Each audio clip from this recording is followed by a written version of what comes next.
আপনাদের মা কতজন ভালো ভালো খাবার পরীক্ষাটা বাবা দুঃখে যাও, জ্ঞান হবে, মাথায় বুদ্ধি হবে। আর আমরা পানি ভাত রেখে দিই, বাবা কেন এটা খেয়ে পরীক্ষা দিতে যাও। এই যুগে ৬,০০০ টাকা দিয়ে কারো সংসার চলে, আমরা সারাদিন না খেয়ে থাকি। আমার দিন যায় কোনো দিন যায় যে আমরা মুড়ি খেয়ে ঘুমায় পড়ে, কারণ আমাদের বাচ্চাদের আমরা খেতেও দিতে পারি না। আপনারাই বলেন, আপনারা যারা যারা আছেন আপনারা কি বলেন আমাদের? তোমরা সুইপারের কাজ করো, তোমরা বেতনের কাজ করো। তোমরা কি চাও তোমার সন্তান সুইপারের কাজ করে করুক? আপনারাই বলেন। কিন্তু আপনাদের কাছে একটা প্রশ্ন আমার, আপনারাও কারো সন্তান, কারো বাবা, কারো মা, আপনার সন্তান যদি রুটি চায় আপনি কি তাকে পাথর দিবেন? ভালো কিছু চাইলে মন্দ কিছু দিবেন না? আমরাও চাই আমার সন্তান যাকে আমি ভালো কোনো স্কুলে পড়াবো, ভালো খাবার দিব, ভালো পোশাক দিব। দুঃখের কথা কি জানেন, পড়ালেখা সবাই করে, সরকারি স্কুল আছে, অনেক প্রতিষ্ঠান আছে, খালি পেটে কি পড়ালেখা হয়? হ্যাঁ, এই যে দিদিরা অনেক স্টুডেন্ট আছেন এখানে, আপনাদের মা কতজন ভালো ভালো খাবার পরীক্ষাটা বাবা দুঃখে যাও, জ্ঞান হবে, মাথায় বুদ্ধি হবে।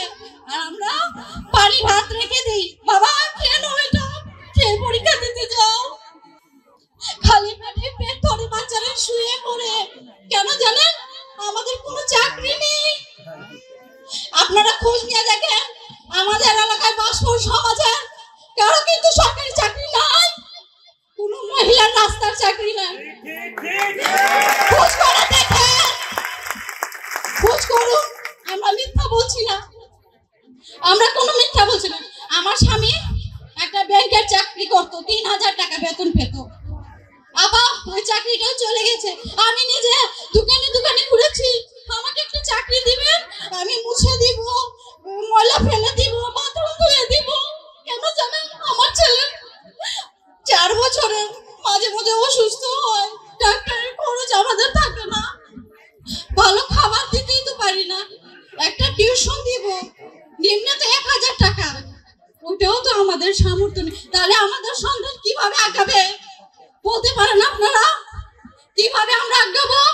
আমরা বেতনে রয়ে গেলাম, আমরা সুইপার, আমাদের সন্তান সুইপারই রয়ে গেল, এটাই বাস্তব।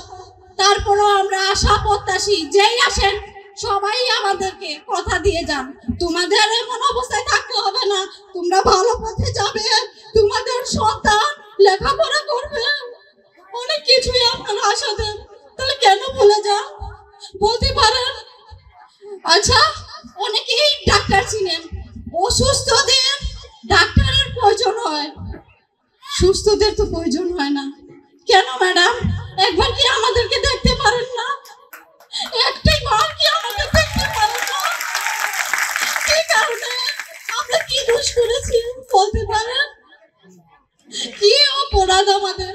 আপনাদের ভালোর জন্য আপনাদের ঘর বাড়ি থেকে নিয়ে রাস্তাঘাট আমরা পরিষ্কার করি, একটি বার কি আপনাদের চোখে পড়ে না আমাদের সন্তানের কথা? কি একটু ভাবতে পারেন না আপনারা?